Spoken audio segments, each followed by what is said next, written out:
Hello students, good afternoon everyone. सबको दिवाली की मेरी तरफ से शुभकामनाएं। और इसी के साथ हम आज का लेक्चर शुरू करते हैं। ओके, तो हमारा चैप्टर चल रहा है पी ब्लॉक एलिमेंट्स। और पी ब्लॉक एलिमेंट्स के अंदर हम पढ़ रहे हैं बोरॉन एंड कार्बन फैमिली में जो कुछ भी एलिमेंट्स आते हैं, उसके कंपाउंड्स आते हैं, वो उनकी स्टडी। ओके, तो आज के वीडियो में हम देखेंगे questions based on boric anhydride, borax and orthoboric acid.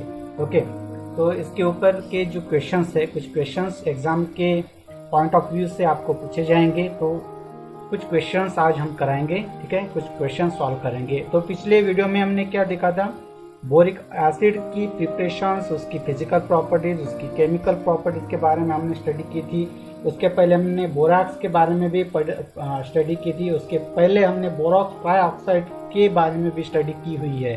तो हमारे जो आज के क्वेश्चन है, इन तीनों कंपाउंड्स के ऊपर, उसकी फिजिकल प्रॉपर्टीज, केमिकल प्रॉपर्टीज के ऊपर ये डिपेंड है। उनके ऊपर ही हम कुछ क्वेश्चंस यहाँ पर आज हम पढ़ेंगे, ठीक है। So let's start today's class. Okay, so first question for you, so that is the aqueous solutions of borax reacts with 2 moles of acid. This is because of, ये किसके कारण होता है, एक्वियस सॉल्यूशन। अगर बोरैक्स का aqueous solution हम prepare करते हैं, ओके, तो उस एक्वियस सॉल्यूशन से हमको क्या मिलेगा, जिससे कि जो आयंस हमको मिलेगा उसकी रिएक्शंस अगर हम एसिड के साथ करते हैं तो हमको क्या मिलेगा, 2 मोल्स ऑफ एसिड मिलेंगे। ओके, 2 मोल्स ऑफ एसिड मिलेगा। सो ये किसके कारण होता है, तो हमने बोरैक्स की केमिकल रिएक्शंस में देखा था। ओके, और आपको पता है हमने एक इक्वेशन देखा था, जैसे B4, ठीक है, यहाँ पर मैं पेन दूसरा यूज करता हूँ, ठीक है। यहाँ पर देखो B4O5OH2, ओके, 2 नेगेटिव आयंस। ये समझो ये बोरैक्स है, इसका अगर हम एक्वियस सॉल्यूशंस लेते हैं तो क्या करना पड़ेगा हमको, इसमें वाटर मॉलिक्यूल्स ऐड करने पड़ेंगे, वाटर में ऐड करना पड़ेगा ये। तो जब हम उसका एक्वियस सॉल्यूशन प्रिपेयर करते हैं तब हमको क्या मिलता है, 2, यहाँ पर हमको क्या मिलता है, 2OH negative, that is boric acid. ये इसका नाम क्या है, बोरिक एसिड मिलेगा, ठीक है। बोरिक एसिड प्लस इसी के साथ हमको क्या मिलता है, 2 मोल्स किसके मिलेंगे, ठीक है, 2 मोल्स ऑफ BOH, यहाँ पर 4 और bracket complete, negative charge. Okay, तो इसका नाम क्या है, इसका नाम है टेट्रा हाइड्रोक्सी बोरेट। इसका नाम है टेट्रा हाइड्रोक्सी, ठीक है, हाइड्रोक्सी बोरेट, ये उसका नाम है। यहाँ पर देखो हाइड्रोक्सिल ग्रुप कितने, 4 है, तो इसलिए उसका नाम टेट्रा हाइड्रोक्सी बोरेट इस तरह से नाम दिया गया है। जब ये टेट्रा हाइड्रोक्सी बोरेट की रिएक्शंस हम हाइड्रोनियम आयन के साथ करते हैं, ठीक है, सो 2BOH4 नेगेटिव, इसकी रिएक्शन जब हम 2 मोल्स ऑफ हाइड्रोनियम आयन के साथ करते हैं, H3O पॉजिटिव के साथ जब करते हैं, तब क्या फॉर्म होता है, यहाँ पर इस केस में क्या फॉर्म होता है, 2 moles of boric acid is formed here. Okay, OH3+4, okay, यहाँ पर हमको क्या मिलेगा, ठीक है, यहाँ पर 4H2O मिलेगा, ठीक है, ओके, यहाँ पर हमको 4H2O मिलेगा, ठीक है। तो दिस इज द रिएक्शंस। तो जब 2 मोल्स ऑफ एसिड किस तरह से फॉर्म होंगे, ओके, जब borax reacts with 2 moles of acid, ये किसके कारण होता है, 2 मोल्स ऑफ एसिड के कारण जो किस तरह से रिएक्ट होगा, जब ये फॉर्म होगा, जब बोरैक्स का अगर हम एक्वियस सॉल्यूशंस लेते हैं, ओके, वाटर में डिजोल्व करते हैं, तो वो क्या हो जाएगा, डिसोसिएट हो जाएगा। तो तब हमको क्या मिलेगा, टेट्रा हाइड्रोक्सी बोरेट मिलेगा और बोरिक एसिड मिलेगा, ठीक है। जब यहाँ से टेट्रा हाइड्रोक्सी बोरेट की रिएक्शन जब हम हाइड्रोनियम आयन के साथ करते हैं, तब हमको क्या मिलता है, 2 मोल्स ऑफ बोरिक एसिड। ये क्या है, H3BO3, मतलब बोरिक एसिड है ये, ठीक है, this is boric acid, okay, और वाटर मॉलिक्यूल्स भी हमको यहाँ से मिल जाते हैं, ठीक है। तो this is all about the question. तो यहाँ पर क्या मिलेगा, formation of 2 moles each of BOH4 negative. ठीक है, यहाँ पर हमको क्या मिल रहा है, 2 मोल्स ऑफ बोरिक एसिड मिल रहे हैं सबसे पहले, और 2 मोल्स ऑफ क्या टेट्राहाइड्रोक्सीबोरेट मिल रहे हैं। तो यहाँ से हमको, ठीक है, ये जब मिलता है तब बोरस एसिड के साथ रिएक्ट हो सकता है। ठीक है, और क्या मिलेगा हमको, 2 मोल्स ऑफ बोरिक एसिड मिलेंगे। ठीक है, तो हमारा ऑप्शन आंसर नंबर कौन सा आएगा, D is the correct answer. Okay okay, understood this. जब ये बनते हैं, ये फॉर्म होते हैं, तब भी हमको ये प्रोडक्ट्स मिलता है 2 मोल्स ऑफ OH3। ओके, इसके 2 मोल्स मिलेंगे। Okay, so this is all about the question number 1। So let's take another question. The geometry of metaborate ion is. Okay, हमने ज्योमेट्री पढ़ी थी मेटाबोरेट आयन की, तो किस तरह की होती है ज्योमेट्री। तो सबसे पहले आपको उसका स्ट्रक्चर देखना पड़ेगा। ओके, तो मेटाबोरेट आयन का स्ट्रक्चर किस तरह से होता है, मेटाबोरेट आयन का स्ट्रक्चर किस तरह से होता है। यहाँ पर देखो OH, ठीक है, और ये B सेंटर में B होगा, और यहाँ पर OH अटैच होगा। ठीक है, और इस तरह से OH अटैच होता है, ये भी OH, यहाँ पर भी OH अटैच होगा। तो इस तरह से उसकी ज्योमेट्री हमको दिखाई देती है।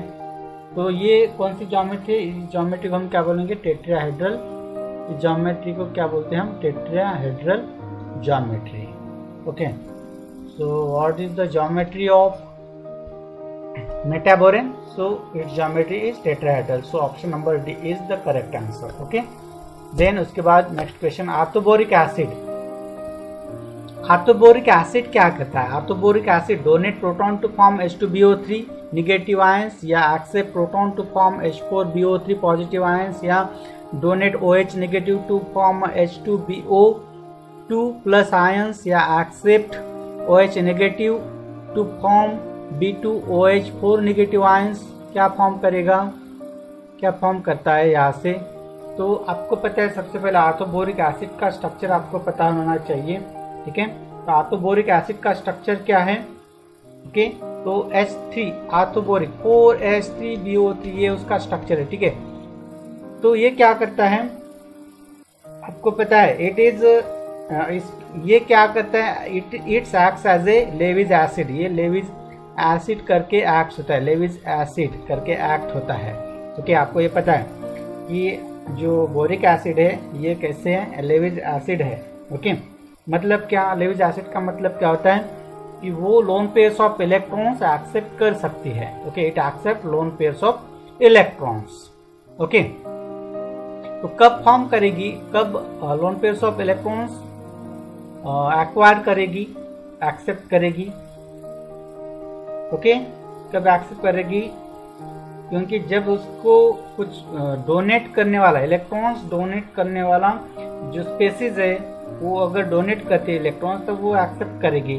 तो इस केस में देखो H3BO3 acts as a Lewis acid.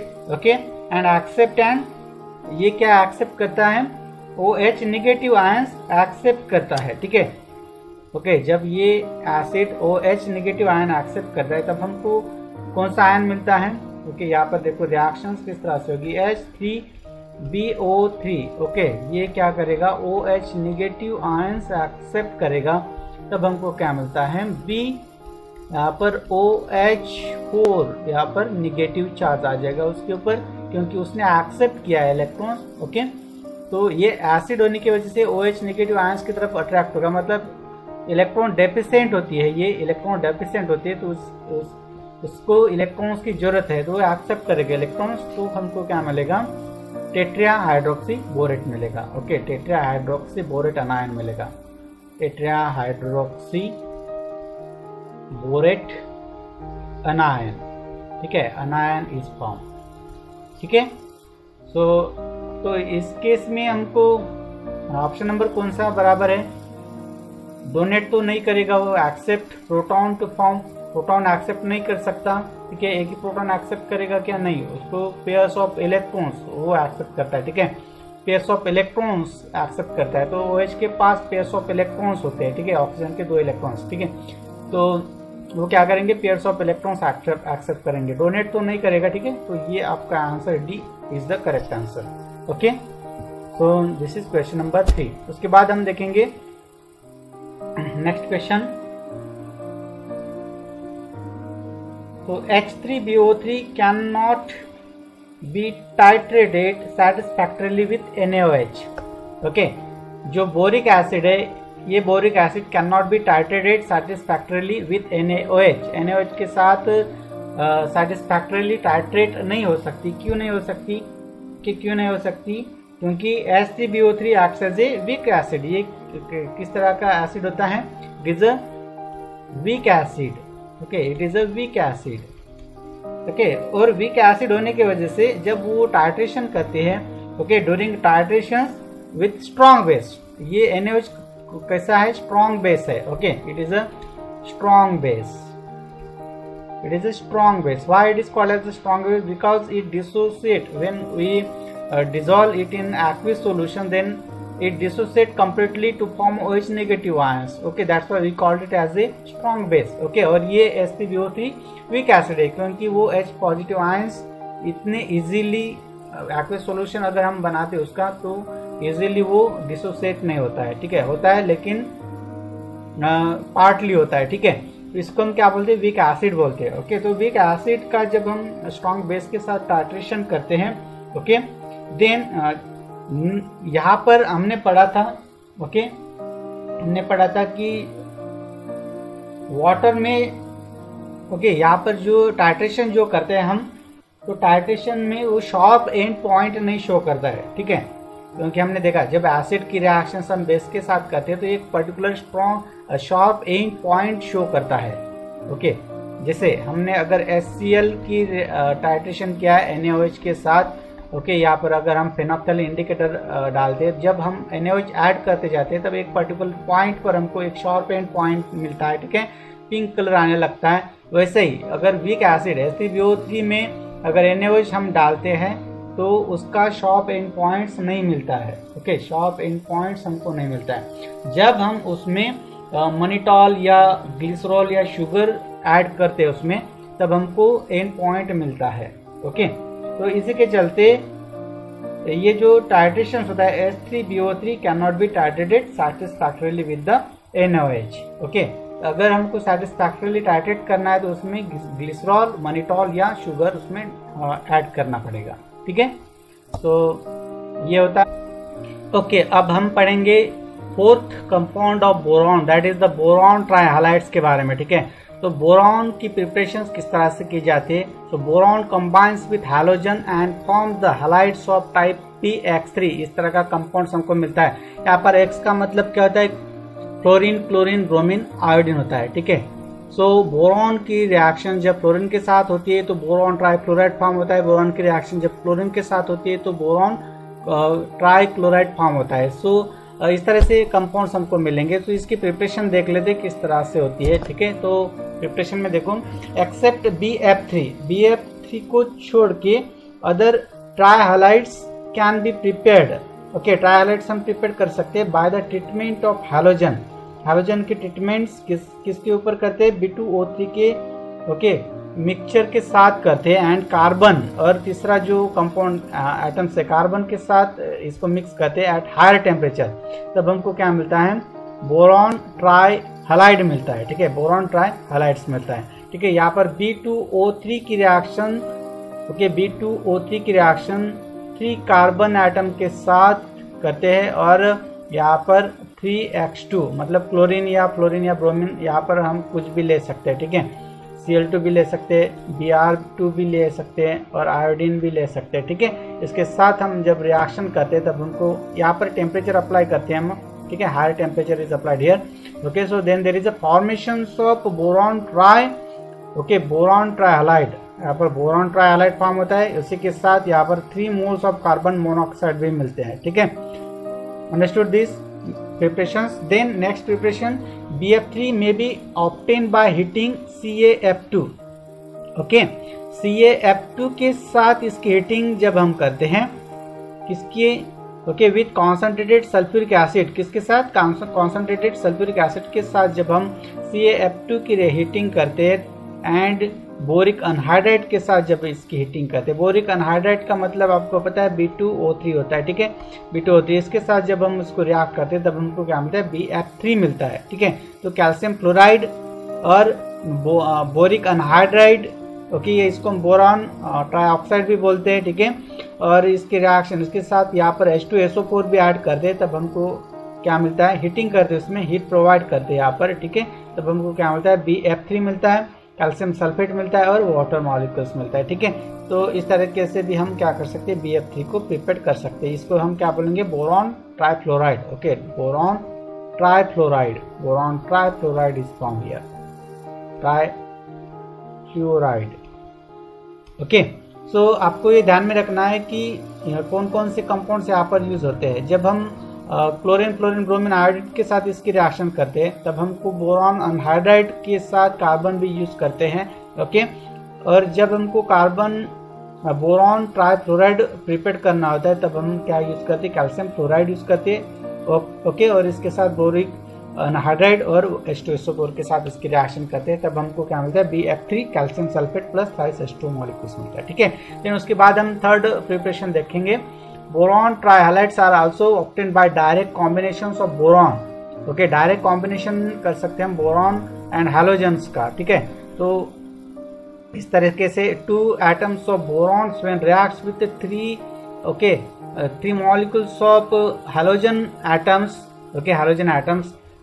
यहाँ पर X का मतलब कोई भी ग्रुप्स यहाँ पर, कोई भी एटम्स यहाँ पर ले सकते हो, क्लोरीन, ब्रोमीन या आयोडीन, ये ले सकते हो, ठीक है। तो 2 moles या 2 atoms of borons when reacts with 3 moles of halogen atoms, then there is a formation of BX3, ये फॉर्म होता है, ठीक है। इस तरीके से भी हम क्या कर सकते हैं? बोरॉन ट्राइहैलाइड्स प्रिपेयर कर सकते हैं, okay. So I have understood this. उसके बाद हम पढ़ेंगे उसकी प्रॉपर्टीज क्या क्या होती है। तो सबसे पहली property, due to small size, आपको पता है बोरॉन जो है एलिमेंट्स, उसका एटॉमिक नंबर 5th है, ओके। तो उसका इलेक्ट्रॉनिक कॉन्फ़िगरेशन 1s2 2s2 और 2p1 होता है, ठीक है, 2p1 होता है। तो ये छोटा सा एटम्स है, ओके, छोटा है, बहुत ही छोटा है, ओके। तो और यहाँ पर देखो चार्ज कितना होता है? B+3 होता है, ओके, +3 चार्ज होता है। तो हायर डेंसिटी भी है उसके ऊपर और छोटा सा साइज है उसका, okay. So due to small size and high charge density of B3+ ions, halides are covalent in nature, okay. तो इजीली वो तो छोटा साइज होने की वजह से वो इजीली अपने इलेक्ट्रॉन डोनेट भी नहीं करेगा और एक्सेप्ट भी नहीं कर सकेगा। इसी के चलते वो क्या करेगा? इलेक्ट्रॉन्स शेयर करेगा इलेक्ट्रॉन्स, इसीलिए वो क्या फॉर्म करता है? कोवैलेंट बॉन्ड फॉर्म करेगा, ठीक है। So covalent compound is form by boron, okay. Then These are non-electrolyte, ये कैसे होते हैं? नॉन इलेक्ट्रोलाइट होते हैं। As in liquid state they do not conduct electricity, non electrolyte होने की वजह से इलेक्ट्रिसिटी कंडक्ट करेंगे क्या? वो नहीं करेंगे, ठीक है। और थर्ड जो प्रॉपर्टी उसकी, the boiling points are very low, इसका जो बॉइलिंग पॉइंट होता है वेरी लो होता है, okay. So the boiling point increases as the atomic number of halogen increases, okay. जब हम यहाँ पर हैलोजन नंबर से इंक्रीज करते हैं तब वहां पर क्या होता है? बॉइलिंग पॉइंट उसका इंक्रीज हो जाता है, okay. Atomic numbers of halogen increases, मतलब यहाँ पर देखो हैलोजन नंबर्स अगर हम इंक्रीज करते हैं तब हमको क्या मिलता है? उसका हायर बॉइलिंग पॉइंट्स के कंपाउंड्स मिलते हैं, ठीक है। Next property, BF3, BCl3, BBr3 are colourless, ये कैसे होते हैं? कलरलेस होते हैं। और Br3 ये कैसे होता है? व्हाइट कलर का होता है, ठीक है। तो इस तरह से हमको क्या मिलते हैं? ओके, इस तरह से उनकी प्रॉपर्टी होती है। नेक्स्ट प्रॉपर्टी हम देखेंगे, BF3 is gas, okay.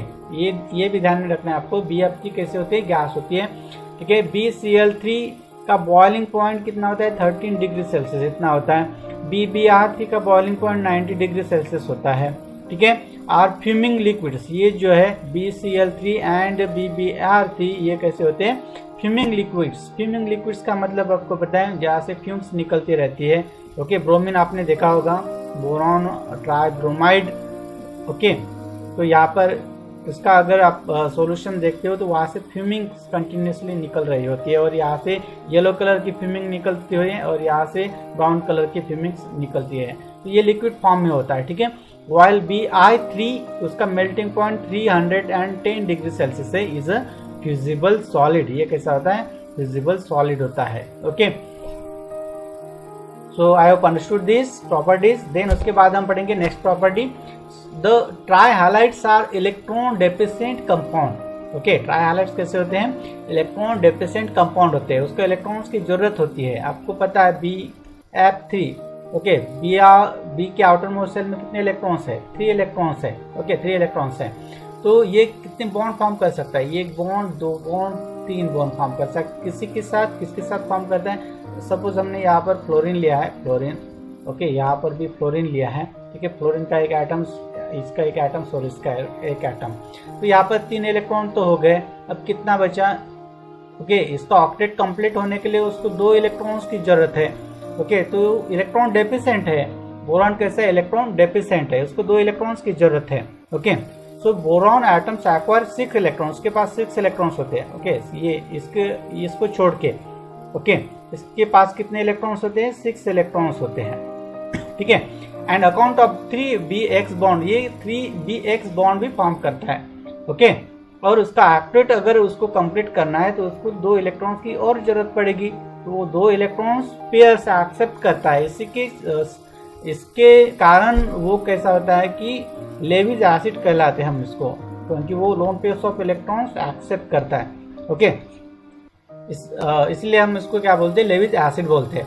Okay, so thus the boron atoms in Bf3 molecules pairs form the donors atoms like NPOSF, ठीक है, नाइट्रोजन, फास्फोरस, ऑक्सीजन, सल्फर और fluorine etc respectively to form addition compound. यहाँ पर addition compounds form कर सकता है। Okay, क्योंकि इसको इलेक्ट्रॉन्स की जरूरत है आफ्टर कंप्लीट करने के लिए। तो जो एटम्स है इलेक्ट्रॉन डोनर है, इलेक्ट्रॉन डोनर है, उसी के पास से वो इलेक्ट्रॉन्स एक्सेप्ट करेगा, ठीक है, लोन पेयर्स ऑफ इलेक्ट्रॉन्स वो एक्सेप्ट करेगा।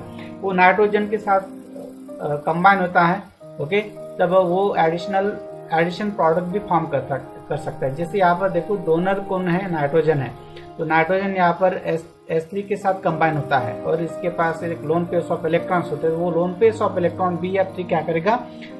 एक्सेप्ट करेगा। ओके, और ये इसी के साथ कंबाइन हो जाएगा, ऐड हो जाएगा। तो यहाँ पर एक्सेप्टर कौन है? Bf3 एक्सेप्टर है, ठीक है। इसी के साथ ये लेविज एसिड करके एक्ट होता है, ठीक है। लेविज एसिड हम इसको बोलते हैं, क्योंकि वो electron, lone pairs of electron वो एक्सेप्ट कर रहा है, ठीक है। उसके बाद उसकी next property, the relative Lewis acid characters of boron trihalide is found to follow the following order. इसका ऑर्डर किस तरह से होता है? ठीक है, सबसे पहले Bi3 का जो लेविज एसिड कैरेक्टर्स है, ओके, सबसे ज्यादा होंगे, सबसे ज्यादा एसिडिक होगा Br3, इसके बाद BCl3 और इसके बाद Bf3। ऐसा उसका जो सीक्वेंस होता है। लेकिन अगर हम इलेक्ट्रोनेगेटिविटी की बात करते हैं, तब हमको इलेक्ट्रोनेगेटिविटी का ऑर्डर किस तरह से मिलेगा? सबसे ज्यादा इलेक्ट्रोनेगेटिव कौन है? F3 है, ओके, F है, फ्लोरीन है, उसके बाद क्लोरीन है, ब्रोमीन है और आयोडीन है। इस तरह से हमको ऑर्डर मिलेगा, ठीक है। सो आई होप अंडरस्टूड दिस। उसके बाद हम पढ़ेंगे next property, this anomaly is explain on the basis of the relative tendency of the halogen atom. Okay, तो ये टेंडेंस की, ये जो एनोमल नेचर है, ओके, जो वैशिष्ट्यपूर्ण नेचर है बोरॉन का, ये किसके कारण एक्सप्लेन कर सकते हैं हम? इसके बेसिस पर हम एक्सप्लेन कर सकते हैं, on the basis of the relative tendency of halogen atoms to back donate its unutilised electrons. Okay, तो आपने देखा होगा Bf3 ये F के साथ बॉन्ड बनाता है, ठीक है, F के साथ अगर ये बॉन्ड बनाता है और यहाँ पर अगर वो इलेक्ट्रॉन एक्सेप्ट करता है तो वो डोनेट भी कर सकता है, ठीक है। वो इलेक्ट्रॉन उसके कहाँ पर जाएंगे? बोरॉन के पास जो p ऑर्बिटल एम्प्टी होती है, ओके, तो उसका आउटर मोस्ट इलेक्ट्रॉनिक कॉन्फ़िगरेशन देखो आप, ओके, 1s2 2s2 और 2p1 होता है, तो यहाँ पर एक इलेक्ट्रॉन जाएगा, ओके, और जो बाकी के जो 2 इलेक्ट्रॉन है यहाँ पर empty, okay, empty p orbital में जाएंगे। इसी के कारण वो क्या फॉर्म कर सकता है? p पाई बॉन्ड फॉर्म कर सकता है, ठीक है, पाई बॉन्ड फॉर्म कर सकता है, ओके। सो ऑल बोरॉन, मतलब ये किस तरह का ओवरलैपिंग होता है? लैटरल ओवरलैपिंग होता है, ठीक है। ये जैसे ऑर्बिटल है, तो ऑर्बिटल का लैटरल ओवरलैपिंग यहाँ पर हो रहा है, तो इसको हम क्या बोलेंगे, ओके, इसको क्या बोलेंगे हम, पाई बॉन्ड बोलते हैं। Okay, so all boron trihalides except boron trifluorides are hydrolysed to boric acid. Okay, so all boron trihalides except boron trifluoride, boron trifluoride को छोड़ के और हाइड्रोलाइज हो सकते हैं, ठीक है, बोरिक एसिड के साथ। ओके, जब ये बोरॉन ट्राइक्लोराइड है, बोरॉन ट्राइक्लोराइड वाटर में जब हम ऐड करते हैं तब हमको क्या मिलता है, बोरिक एसिड मिलता है, उसी के साथ हाइड्रोक्लोरिक एसिड भी मिलता है। ठीक है, इसको छोड़ के हम बोरॉन ट्राइफ्लोराइड को छोड़ के बाकी के जो ट्राइहैलाइड्स है वाटर के साथ हाइड्रोलाइज होते हैं। ओके, और क्या फॉर्म करते हैं, बोरिक एसिड फॉर्म कर सकते हैं। Okay, so the degree of hydrolysis increases from BCl3 to Bi3। Okay, इस तरह से वो इंक्रीज होती है हाइड्रोलिसिस की degree. Okay, due to resistance of BF3 to hydrolysis and its tendency to act as a लिविंग acid, BF3 is used as a catalyst. Okay, ये resistance nature show करता है, हाइड्रोलिसिस उसका नहीं होता है। ठीक है, तो ये क्या किस तरह से एक्ट होता है, कैटालिस्ट करके एक्ट होता है ऑर्गेनिक रिएक्शंस में। Okay, so I hope understood this all about. Okay, so if you like this video, then like